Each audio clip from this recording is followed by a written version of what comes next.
বন্ধুরা, আমাদের মহালয়া এখনো শেষ হয়নি, প্রচন্ড ঠান্ডা লেগেছে, প্রচন্ড ঠান্ডা লেগেছে, ফিলিং শরীর খারাপ। কিন্তু না, আমাদের হঠাৎ করে ইচ্ছা জাগলো আমরা লুচি আর সাদা আলুর তরকারি করে খাবো, বিকজ এটা বাঙালি ফেস্টিভ্যাল। হ্যাঁ, বিকজ এটা বাঙালি ফেস্টিভ্যাল। তো এখন ইয়েকে বসিয়েছি, মানুষকে বসিয়েছি ময়দা মেখে দেওয়ার জন্য, কারণ এটা আমার দ্বারা হয় না ভালো মতন।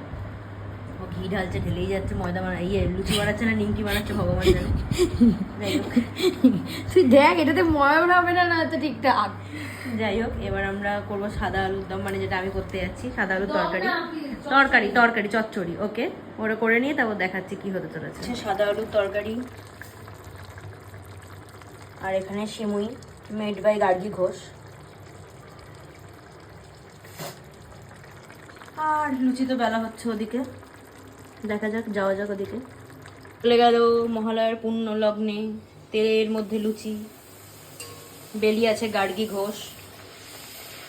এখন দেখা যাক ফোলে কি ফোলে না।